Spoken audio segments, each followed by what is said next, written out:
Hello and welcome guys and welcome to this vlog. And yes, in this vlog we are going to discuss the supplementary which has been released for paper number 12B by the Institute of Cost Accountants of India a few days back. Guys, a supplementary of about 100 pages has been released by the institute, and all the students are wondering, sir, what are the big changes, what are the key differentiating factors of the erstwhile book which we have and the supplementary which has been released by the Institute of Cost Accountants of India. So guys, in this video I'm going to discuss the changes in detail and the changes which definitely will be applicable for June 2020 examination. And yes, you should scan through all these changes carefully, because a question from these changes in the examination is most expected, because the examiner is really lured to pick up points or pick up questions from the changed syllabus which has been introduced by the Institute of Cost Accountants of India. And guys, if you are wondering, if you are already tensed about, sir, 100 pages of supplementary, so how are we going to do it, how are we supposed to do it, and sir, what are the changes, so are the changes too huge? So we have already studied from your book, and sir, we have done your book entirely. Sir, do we need to do the book again, or do we need to have a fresh copy of the book, because 100 pages of changes are there? Guys, relax. Yes, 100 pages of supplementary was released, but the changes are not much. There are very few changes which have been introduced. In fact, there are no changes. There are only expansion on certain topics which has been done by the institute. That's it. Minor changes. You will at max take 2 hours to cover all the changes, and I will upload the PDF of the chapter which is changed, which is chapter number 4, the company audit. I will upload the PDF in the description box below. You can just check out that PDF, take a printout of it, and you can refer to my book along with this PDF, and that will be all. That's it. You need not do anything else.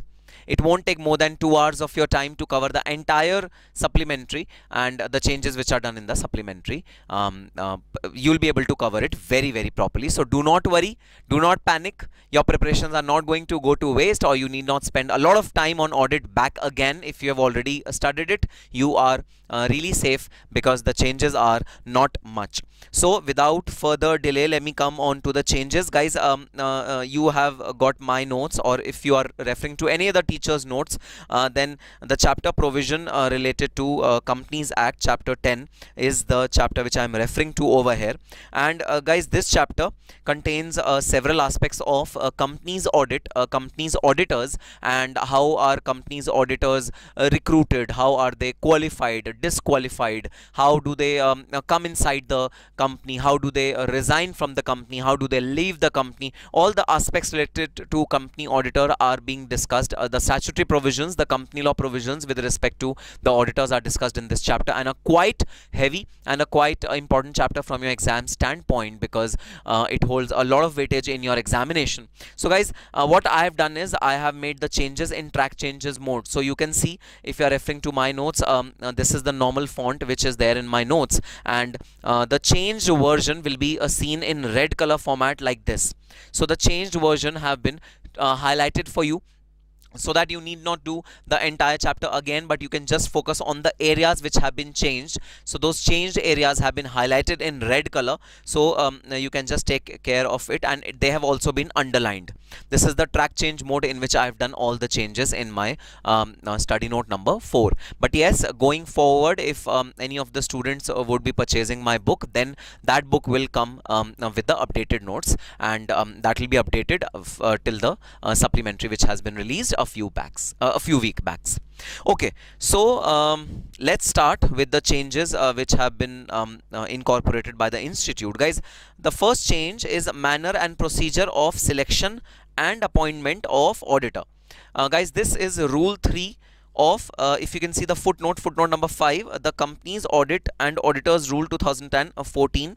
So this provision tells you the manner in which auditor is to be appointed, and how is auditor to be selected out of choice of say 2, 3, 4 auditors. Who is going to choose the best one, who is going to choose the auditor for the company, the manner of selection and procedure of appointment of the auditor. So there are two circumstances, guys. Situation one, situation two. There are two different situations with this respect. Situation number one is companies in which audit committee has been constituted. Guys, I have already dealt with the audit committee in my earlier lectures, whereby I have told you that beyond a certain threshold, you are required to have an audit committee. So what is this audit committee? So guys, audit committee is a focused group of people who are just focusing on the financial statements or the financial controls or the audit of a particular company. So typically for big companies, sometimes the function of finance or sometimes the function of audit, sometimes the function of financial controls is a bit neglected in day-to-day routine work. So to curb this problem, Companies Act has mandatorily imposed constitution of audit committee for certain category of companies. So I'm talking about those companies for whom audit committee has been constructed, and companies where audit committee has not been constructed. So situation where audit committee has been constructed, the manner and procedure of appointment of a auditor is as under. Audit committee should recommend the name of the auditor. Guys, please highlight the words which I am highlighting over here. The audit committee should recommend the name of the auditor to the board of directors. Guys, the ultimate responsibility of appointing the auditor rests with the board of directors. But if you have audit committee in place, then certainly that audit committee is obliged to recommend the name of the auditors. Whom do they think are fit, considering the size of the company, considering the complexity, nature of work which company does, all those stuff. So whom would the company think, whom would the audit committee think, as per the size of the company, nature of work, complexity involved in the company, whom would audit committee recommend as the auditors? So the first step is that audit committee should recommend that who should be the auditors to the board of directors. Board of directors should not make this decision on their own. They should first have a recommendation from the audit committee. In case the board of directors do not agree with the name proposed by the audit committee, so suppose there's a conflict. Board of directors are saying, I want to appoint Mr. A as the auditor. Audit committee is saying, no, you should appoint Mr. B as the auditor. So if there's a conflict between board of directors and the audit committee, then what should be done? So guys, if there is synchronization between these two category of people, board of directors and audit committees, no problem in it. Our problem is solved. We will appoint that auditor who is actually recommended by the audit committee and accepted by the board of directors. Problem would come when the board of directors do not agree with the name proposed by the audit committee. They should record their reason for disagreement. They should record why, board of directors should record why they think that Mr. B should not be appointed as the auditor of the company. However, the decision of board of directors is conclusive and should be forwarded to the members in AGM. So as I've told you, the ultimate responsibility, the ultimate power rests with the board of directors to choose the auditor of a particular company, but the board of directors, before choosing a particular auditor, should take recommendations from the audit committee. And if they coincide, if the recommendation of the audit committee and the board of directors coincide, no problem in it. It's absolutely perfect. You can go ahead with the auditor who's being proposed by the audit committee and accepted by the board of directors. The challenge arises, what will happen if there is no synchronization between audit committee and board of directors with respect to auditors? If they both are fighting with each other with respect to auditors, then what should happen? Guys, in this case, ultimate decision will be of the board of directors. The choice of board of directors will be final, but they have to record in writing why did they think that audit committee's recommendation was not perfect or was not suitable for the company. Why do they think so? They have to record this point. Situation where companies in which audit committee has not been constituted, if you are not having any audit committee in your company, no problem guys. There's no situation of conflict. There is no situation of dilemma because obviously the board should recommend the name of the auditor members to the members in the AGM. The board has the power to recommend whom should be the auditor of that particular company.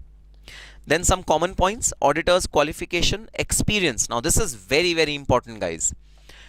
Obviously, auditor has to be a qualified person. So to carry out audit, which is the statutory audit, the auditor should be a chartered accountant. To carry out cost audit, the auditor should be a cost accountant. To carry out secretarial audit, the auditor should be company secretary. So guys, in this particular section, the company's audit, we are referring to the chartered accountants and we are referring to the auditors who will do statutory audit of this particular company. So the first and foremost thing which you need to see in that auditor is obviously his qualification. He should be well qualified, well equipped to statutorily as well as technically. He should be well equipped to carry on the audit of that particular company. Because if he's not qualified, then authenticity of his report will be challenged by people at large. We do not want him to be challenged at any forum. We don't want our auditors to be criticized at any forum. We don't want anyone to be pointing out fingers on our auditors. So naturally, our auditors should be chartered accountants. They should be well qualified people. And second very important thing is experience. Guys, qualification doesn't guarantee technical intelligence, technical soundness. Qualification doesn't guarantee it.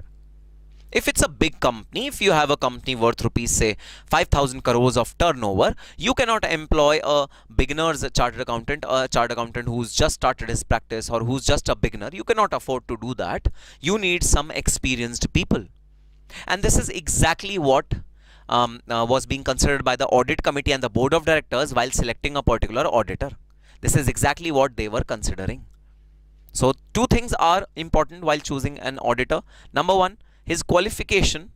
Number two, his experience as per the size of the company. So if you the company which you are dealing with is small company, is not that big company, is a small company in its turnover size, etc. Guys, no problem. You can definitely employ an inexperienced juvenile newbie chartered accountant. You can do that. But if you are a company which is huge in turnover, in terms of turnover, a company which is very complex in terms of its structure, its financial structure, its organizational structure, its working pattern, then you definitely need specialists. And by specialist, I mean that if you are into pharmacy sector, if you are into pharmacy or medical sector, or you are into prescription of medical medicines, if you are into medicines which are a highly technical specialized field, then guys, you need an auditor who's done audit of some medicinal company like Ranbaxy, like Pfizer, like any other company who's into a medical area, healthcare area. You need to have an auditor who has an experience in that particular area. So experience doesn't only means number of years. Experience also means experience in the relevant industry in which you are in. So what will happen if the auditor is of that particular area, expertise in that particular area, or has experience in that particular, what will happen? Guys, if the auditor has already performed audit of a particular area or a audit of a particular sector like pharmacy, like medicinal area, then he would be aware about the nuances, he would be aware about the errors or the problems which are faced by the pharmacy industry, and he will be able to better apply audit for all of you. This will happen if that particular person is experienced in that particular area. So you need to find an auditor who's experienced in your area of working, in which you are you are working in which you expertise in. So you need to find an auditor in that particular area. So two things are required. One is qualification, second is experience, and both audit committee and board of directors would definitely see for these two things in a particular auditor while choosing a particular auditor. Depending upon the size of the company, should be considered by audit committee or board of directors before recommending their name for appointment of the auditor. Appointment of the auditor shall be ratified by the members in AGM. Now this is an important point, guys, which we have already studied in our main section, that whatever appointment happens, it has to be ratified. Ratified means approved by the AGM, because an auditor typically would need two levels of approvals, one by the board of directors, second by the shareholders in the AGM. So board of directors typically do not approve but recommend the name, and the approval is sought by the shareholders, because shareholders are ultimately the party to whom the audit report will be addressed. So the addressee in the audit report is the shareholders of a particular company. So naturally, the appointment of the auditor should also be done by the shareholders of that particular company. It is not possible that appointment is done by some other person and the audit report is addressed to some other person. That is optically not possible, because it's not even logically correct that someone else is appointing you for doing audit and you are giving your report to someone else. That's not possible. And over here, guys, I would like to touch base upon section 148, the cost audit subsection. Please tell me, who would appoint the cost auditor? Is it the AGM or the shareholders or the board of directors itself? Guys, in case of cost audit, it is the board of directors itself. So the cost audit report is also directed towards the board of directors, because cost auditors are appointed by the board of directors. So cost audit report is also directed towards the board of directors. But in case of statutory audit, which is done by chartered accountants, the audit report is directed towards the shareholders. So the responsibility of appointment or the final approval which we take is also of the shareholders in the AGM. So this is the requirement of Rule 3. Then Form ADT1 is to be filed for appointment of auditor.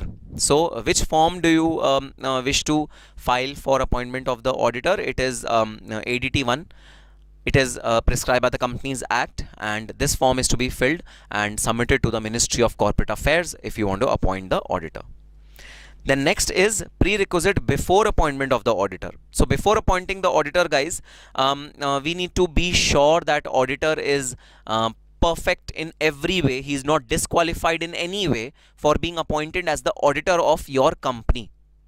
So yes, we have studied the disqualification and qualification sections in our earlier part of the lectures of audit. And yes, guys, marathon videos are already on my YouTube channel. You can go over there and watch the marathon videos. The benefit of marathon videos is that they would help you to quickly revise your entire syllabus in a span of say 4 to 5 hours. That's it. In 4 to 5 hours, you can just use your headphone, revise it, just listen to it again and again and again, and you'll be able to revise your entire syllabus in maximum 4 to 5 hours using the marathon videos.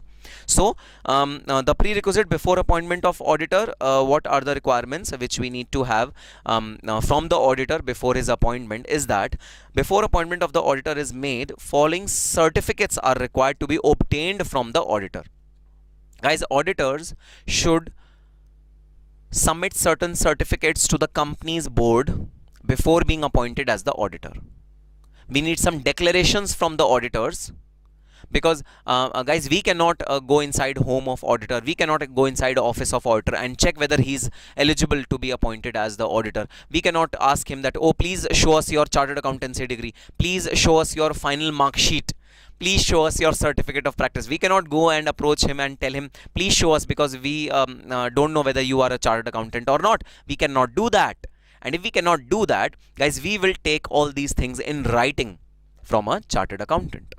So what are the certificates which we need from the chartered accountant before being appointed as the auditor? Number one, the auditor is eligible for appointment under Companies Act 2013. So the first certificate which we need, the first declaration which we need from our auditor is that he is perfectly eligible in all respects. He is not disqualified in any of the sections which are provided under the Companies Act 2013 and the accompanying rules, that he is absolutely perfect in being eligible for being appointed as the auditor. The first and foremost certificate is this, the Chartered Accountants Act and the rules and regulations made there under. So first certificate is that he is fit to be appointed as the auditor of our company under the Companies Act. Because guys, naturally, practically, on a practical level, we cannot make sure how many clients does he already have.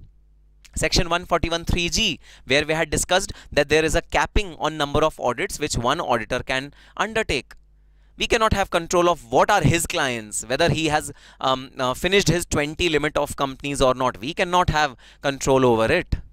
So we cannot inquire about it. So we need a certificate from him that he has the necessary limit which is prescribed under section 141(3)(g).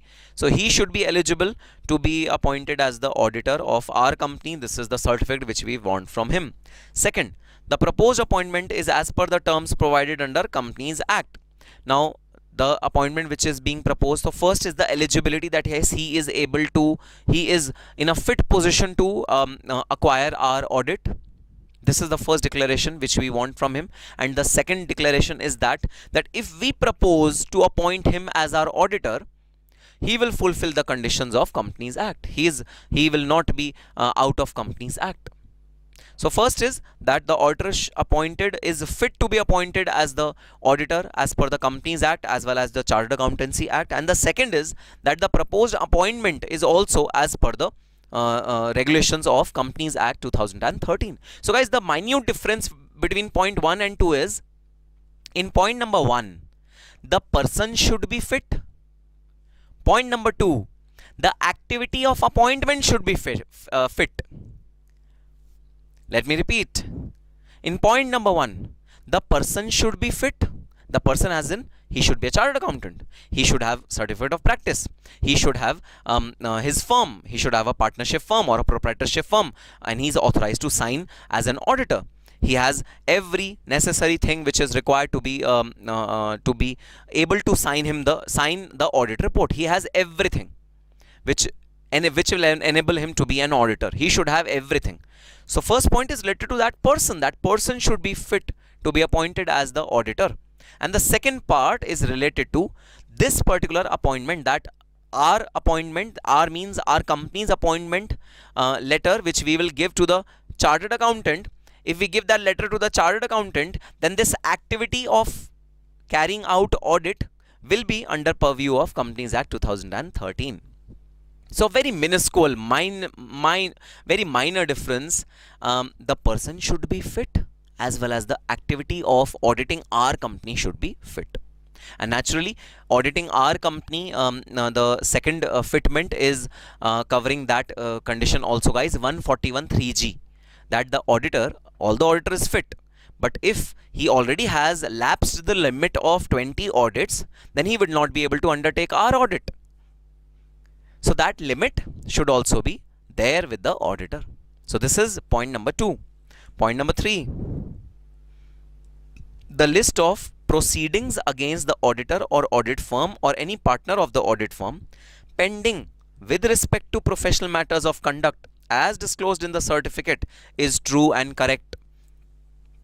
So guys, we need to be sure that whatever pending matters are there with the auditor for his misconduct, for any kind of misdeed which he has done in past, that entire list is provided to us. Why do we need it, sir? What's our botheration? Why do we need the list of pending cases which are against the auditors? Why do we need those cases? We are not bothered about what auditor has done in his past, sir. We want to get our audit done of our company now. Why should we need this particular detail? Why should we need the detail of what are the list of proceedings which are pending against him?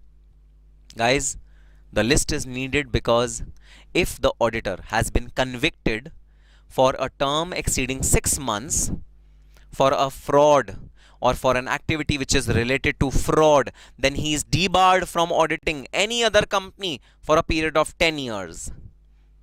So guys, we need to know as the company that whether any proceeding is being carried out against the auditor. Because if tomorrow that proceeding is finalized and if our auditor is convicted, then guys, our auditor will no longer remain the auditor of the company, and then we will be responsible for hiring a new auditor. So we should know what are the pending proceedings which are going on against the auditor. So this is the certificate which we need from the auditor. These are the 3 certificates which we need from the auditor. And yes, the 4th certificate which is the auditor satisfies the criteria provided under section 141 of the Companies Act. This is a specific section, guys, a specific certificate whereby we will be assured that all the qualifications which are required to be there for a statutory auditor, all the disqualifications which are required to be there for the statutory auditor, all the necessary hygiene checks which we need to perform before adopting that auditor as an auditor are done. We'll be making sure by this certificate. So next is the certificate with respect to 141. And guys, a small addition which we have already studied, ADT 1 is to be filed within 15 days of meeting which the auditor is appointed. So ADT 1 is to be filed with the Ministry of Corporate Affairs, informing them that yes, this is the auditor whom we have appointed for the year under consideration. Okay sir, let's move on to the next change, guys. So there are no changes. Okay, this is a very minor change, read with rule 7, that's okay. I've inserted certain forms, these are important forms, so again minor changes. We'll move on to the major changes. Yes guys, now the responsibility of the auditor to report on frauds. This is a very important aspect which was there in earlier also in syllabus, it was there in my book also, it was there, but now this aspect, that is a responsibility of the auditor with respect to frauds, is to be dealt in a very detailed manner. So I have dealt with it over here, which we will cover. The if there's some fraud which is happening in the company, what should be the auditor's responsibility with respect to that fraud. So I have covered this section over here in great detail, but before coming on to this section, I would like to first discuss the prior amendment which has been done, or the introduction of one more rule which is done by the institute. Other matters to be included in the auditor's report. So auditor's report, as you are aware that the points covered by Caro are definitely included in the auditor's report, which I have already discussed in detail. The points which are there for Caro, all those points are already to be disclosed, to be discussed by the auditor in its audit report. Guys, apart from Caro points, there are certain points which we need to disclose in our auditor's report also, or at least discuss in our auditor's report, or at least consider it while constructing our auditor's report. And where does this come from? Let's see footnote number 13. It again comes from the rules which are Companies Audit and Auditors Rule 2014. So the auditors shall also include their views and comments on the following matters. So auditors should include their views and comments on the following matters. Which are those matters? Whether the company has disclosed the impact, if any, of pending litigations in its financial position, in its financial statements. Guys, litigation is one such thing that can make your business haywire. The case of all the telecom giants in India struggling to pay their ADR dues to the telecom regulator in the country is a live example of what can happen if any pending litigation is against a particular company. So guys, today the telecom giants of India, Vodafone, Airtel, Idea, all these telecom giants are struggling before the Ministry of Telecommunication. Why? Because they have lost a case with Supreme Court with respect to the ADR or AGR dues which they had to give to the telecom regulator, TRAI. So guys, consider a situation where 5 years back the auditors were aware about the pending litigation, but they were not aware about the outcome, so they did not discuss it in the auditor's report. Suddenly one fine day the outcome came negative, it came against the telecom player, and suddenly there was a cash outflow of 12,000 crores from the kitty of the telecom regulators. Such a big blow, such a big problem with the telecom regulators, guys. Due to this particular aspect, it is recommended that, or not only recommended, but it's mandatory that the auditor should disclose the details of all the pending litigations which are there against the company in the financial statements, and the impact of that pending litigation on the financial statements. The auditor is obliged to do this. So the first thing which auditor needs to report is whether the company has disclosed the impact, if any, of pending litigations on its financial position in its financial statements. Second, whether the company has made provision as required under any law or accounting standards for material foreseeable losses, if any, on long-term contracts, including derivative contracts. Now here, guys, the auditor has to really act as a crystal ball gazer. So just like crystal ball gazer would preempt any losses which would come in future, or any problems which would come on you in future, just like the crystal ball gazer do that. Auditors are also expected to forecast the foreseeable loss. Guys, we need not be in a time machine and go in the future and see what losses are coming, come back and report it in our audit report. We need not do that. But certain things are obvious. For example, if you have a pending litigation which you have many cases which are against you, and the cases which are against you are really a strong proof before the auditor that this case is going to be lost by the company. If that is a situation, then there is no rocket science in estimating the amount of cash outflow which will happen if this case is lost. So simple. The auditor can foresee the loss which will happen to the company, and the company has to make a provision for this foreseeable loss, which auditor has to ensure that yes, company has made adequate provisions for this foreseeable loss. So this is the second point.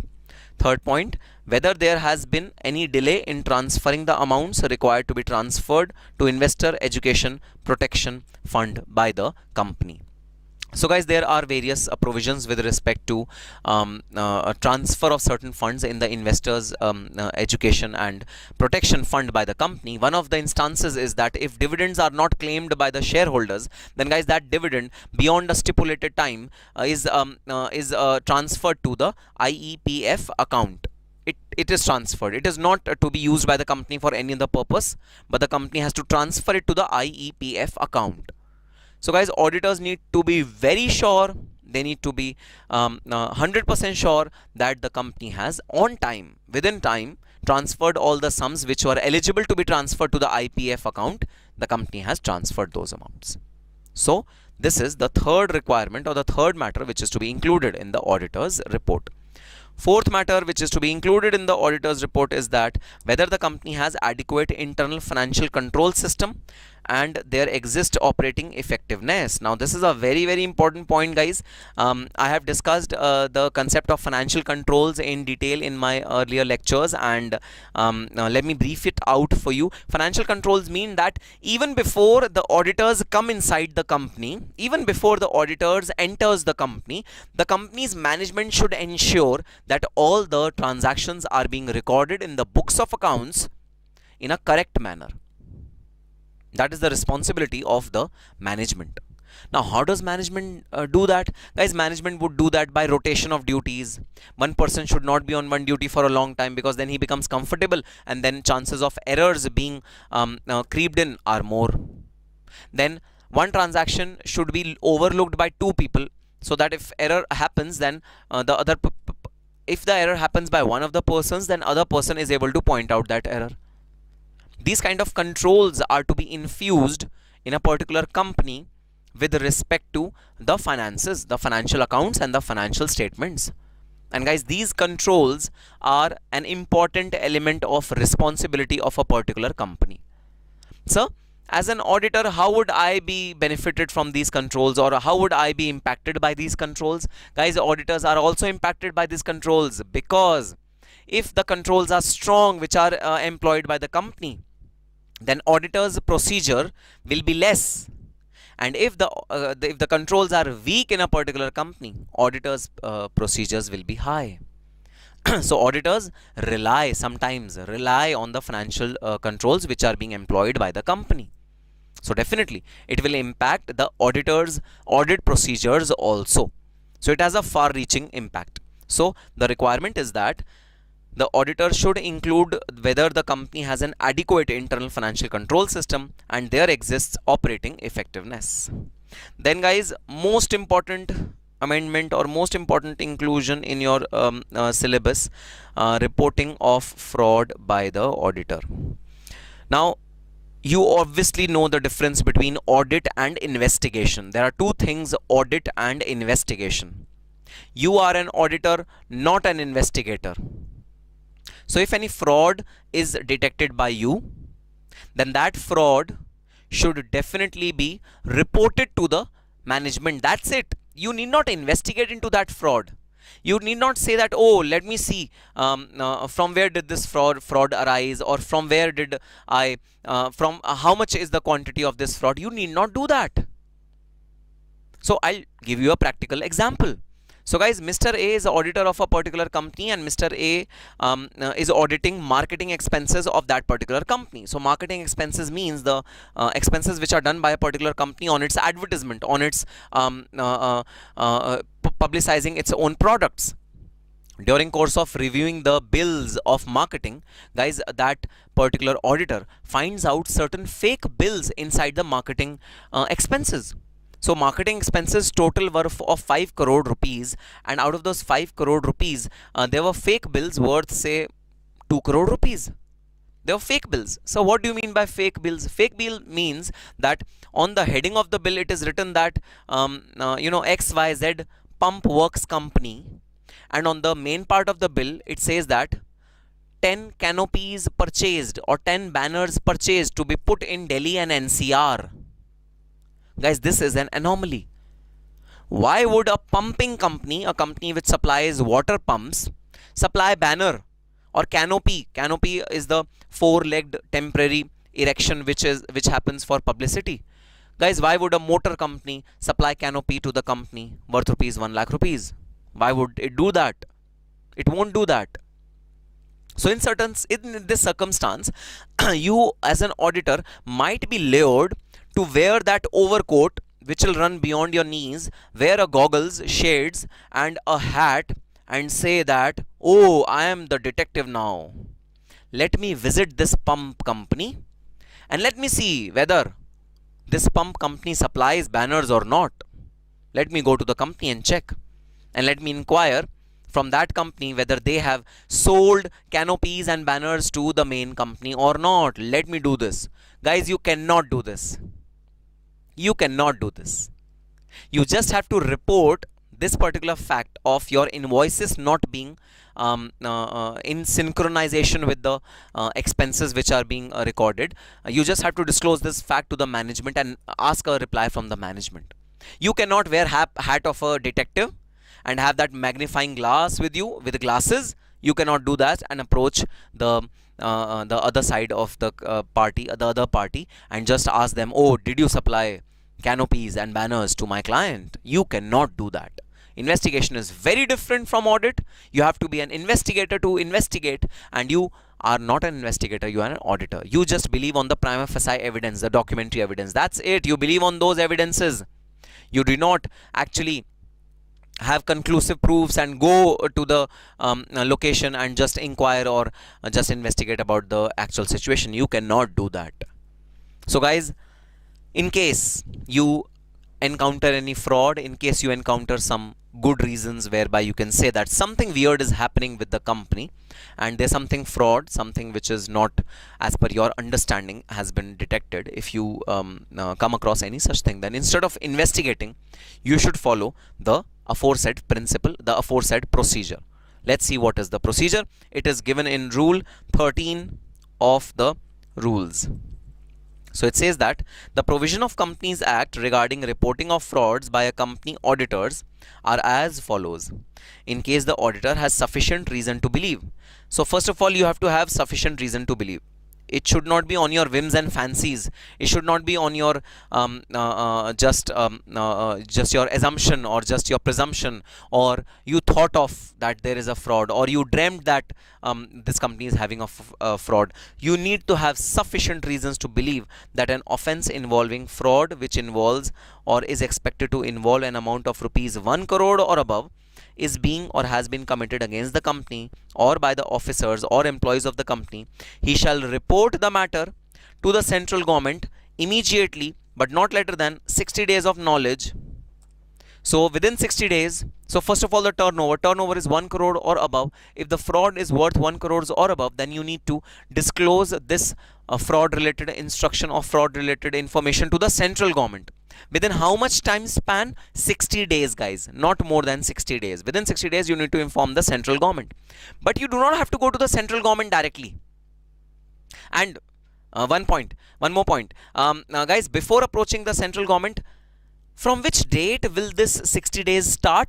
it will start from the date when auditor came to notice of this particular fraud, came to knowledge about this particular fraud. From that date, 60 days will start. So from that date till 60th day, you can inform it to the central government, but before informing it to the central government, you need to follow the following procedure. Procedure is as under. Auditor shall forward his report to the board or the audit committee, as the case may be, immediately within 2 days. So the board of directors should be aware about this fraud within 2 days after he comes to knowledge of the fraud, seeking their reply or observations within 45 days.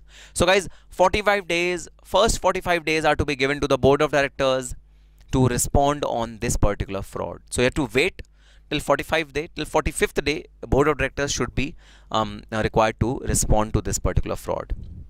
On receipt of such reply or observations, auditor shall forward his report and reply or observations of the board or audit committee, along with his comments on such reply or observations of the board of audit committee, to the central government within 15 days of receipt of such reply.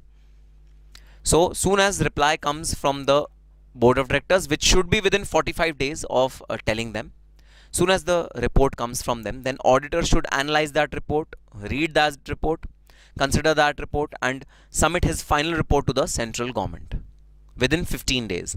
So 45 days plus 15 days, 60 days is the maximum tenure when a fraud is to be reported to the central government. You cannot go at any cost beyond 60 days. Sir, but what will happen if on the 45th day, board of directors refuse to give any report? Board of directors are telling you, the auditors, oh, we are aware about this fraud, we are not giving you any reports. So then what will happen? Naturally, guys, the report which is to be prepared by you will again go to the central government within 15 days, and that report will contain a fact that you were asking the management to respond on this particular fraud, but they refused to respond on this particular fraud. You will have to disclose this fact also in your report and submit it to the central government. Let's read. In case the auditor fails to get a reply or observation from the board or audit committee within the stipulated period of 45 days, he shall forward his report to the central government along with a note containing the details of the report that was earlier forwarded to the board or the audit committee, for which he failed to receive any reply or observation within the stipulated time. But you as an auditor cannot at any cost default or let this 60-day tenure go away. You cannot do that. 60 days is the ultimate timeline, the ultimate deadline by which any case of fraud should be reported to the central government, to the Ministry of Corporate Affairs regarding any and every company. Okay, sir. The report shall be sent to the Secretary, Ministry of Corporate Affairs, in a sealed cover by registered post with acknowledgement due or by speed post, followed by an email in confirmation of the same. Then the report should be on the letterhead of the auditor. This is most important, that who's signing that report, that letterhead should be there containing postal address, email address, contract number, signed by the auditor with his seal, and shall indicate his membership number. So the CA membership number, we are talking about chartered accountancy over here, CA membership number should be there, and that particular details of that particular chartered accountant should be attested in this particular letter or note. Now, so what will happen if cost auditor comes to knowledge of any fraud? Guys, same rule, same procedure is applicable to cost auditor as well. Cost auditor also has to report to the central government about any fraud, any kind of misdeed which is happening in the company. Same procedure will be followed by the cost auditor as well. Okay, sir. The report shall be in form of statement as specified in form ADT 4. So ADT 4 is the form in which the fraud related matters is to be disclosed to the central government. Okay, case B. Guys, case B is where the fraud is below 1 crore rupees. What happens then? In case of a fraud involving lesser than rupee 1 crore, the auditor shall report the matter to the audit committee constituted under section 177 or to the board immediately, but not later than 2 days of his knowledge of fraud. And he shall report the matter specifying the following. Now guys, if the fraud is below 1 crore, then you need not mess up with the ministry, you need not consult the ministry, or you need not approach the ministry. Then you just need to tell the board of directors. But in your audit report, by way of the annual report, you should ensure that the disclosure about this fraud is given so that the shareholders are aware about this fraud. And what is the disclosure required? Nature of fraud, approximate amount involved, parties involved. This is to be done by the this is to be ensured by the auditor, that in the annual report or in the board's report, the company should disclose about this fraud, so that at least the shareholders should be made aware. Ministry of Corporate Affairs is not bothered because the fraud is involving 1 crores or less. That's okay. Ministry is not required to be informed, but the board of directors are required to be informed. Common points for both A and B above. The provision of this rule shall also mutus mutandis. What do you mean by mutus mutandis?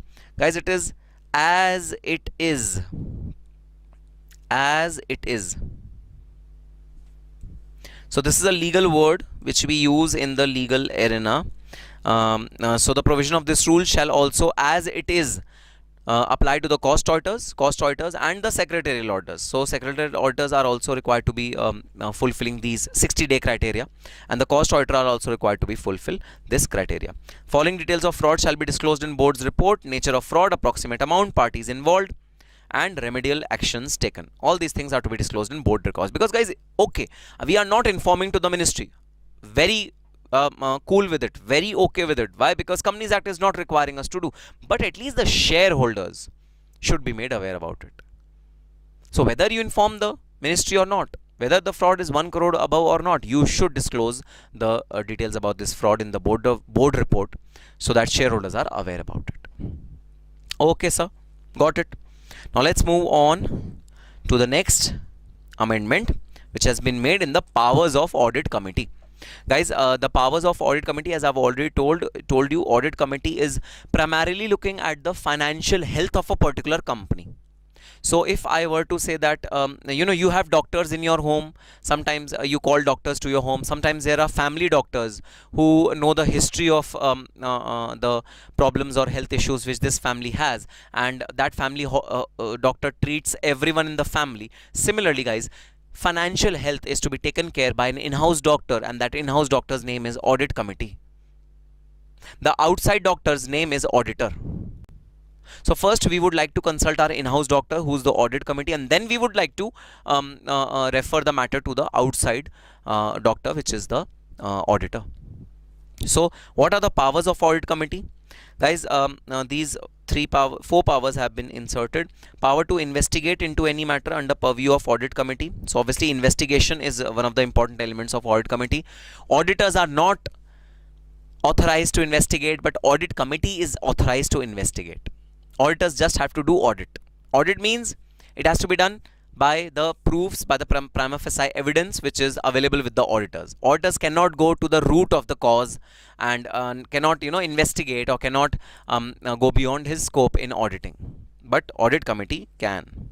So the next one is that auditors of the company and key managerial personnel shall have the right to be heard into the meeting. So audit committee should work in close proximity, or should work in close synchronization with the auditors of the company and the key management personnel of the company. So audit committee has the power to call the auditors in the meetings, or key management personnel in the meeting, and to ask them questions about the financial health of a particular company. So audit committee has these powers to even call for information from the auditors or the key managerial personnel of the company. Then composition of audit committee is to be disclosed in the board's report. Who is the part of audit committee? Because audit committee is one of the most important committees which will regulate the financial health of a particular company. So who is forming part of the audit committee? Who are the individuals who are part of the audit committee, and whether the audit committee is constituted as per the law, governing law, which is the Companies Act? All these questions are to be answered and to be disclosed in the board's report. The audit committee have the power to get itself disclosed, get its composition disclosed in the board's report. Why? Because anyone who has problem with the financial health of the company can directly, straight away approach the audit committee. Then last, in case recommendations of audit committee is not accepted by the board, like we had seen one example guys just now, that audit committee is recommending Mr. B as the auditor, board of directors are recommending Mr. A as the auditor, board of directors are saying no, we are not ready to go with Mr. B, we will hire Mr. A as the auditor of the company. Then the audit committee should have written representation from the board that why its decision was not honored, why was there a deviation from what has been decided by the audit committee. It has the power to summon or to call for explanation from the board. So in case recommendation of audit committee is not accepted by the board shall disclose the board's report along with the reasons. So audit committee has the power to get reasons why were their recommendations not accepted by the board. So yes, these were the 4 additions to the powers of audit committee. And guys, this doesn't relate to any law which has been recently introduced. This was probably the expansion of the rules which have already been notified by the rules, and we have introduced certain rules with a more in-depth knowledge of these rules, because obviously the primary thing behind any audit is to follow the rules and regulations and the framework within which audit will be done. That framework is very, very important, and the student should be made aware about that framework in great detail. So this was the idea, I guess, behind using such extensive measures of developing these frameworks. So yes, please be happy, please smile. These were the only changes which were there in the supplementary. That's it. Would it take even more than say an hour or 2 for you to revise all of them? Answer is no, it won't. So all your worries, all your tensions, all your nervousness, I hope will be released after this video, and you will be able to focus in your examination with all the more great in-depth detail. Guys, once again to reiterate, my video lectures marathon on audit marathon, in which I have discussed the entire chapter in a mere half an hour or 40 minutes. Guys, whenever you are traveling in metro, whenever you are traveling in bus, or whenever you are free, just put your headphones on and just listen to those videos which I have put in the in my YouTube channel, the audit marathon videos. I have compiled a marathon video of all the chapters of audit and have put in over there. So please make best use of it. Just hear to those audit marathon videos at least for 5 times before your examination, and I can guarantee you that you will be able to secure above 40 marks out of 50 marks in audit. So yes, hope to see some 80s and 90s score in June 2020 examination. And guys, the examination is really close now, so please be really equipped, please be geared up for the examination, because it's not very far now. I hope your studies are going to the best level. We'll be meeting in our subsequent videos where I'll be discussing with more such important updates regarding the syllabus. Till that time, all the very best and happy studying.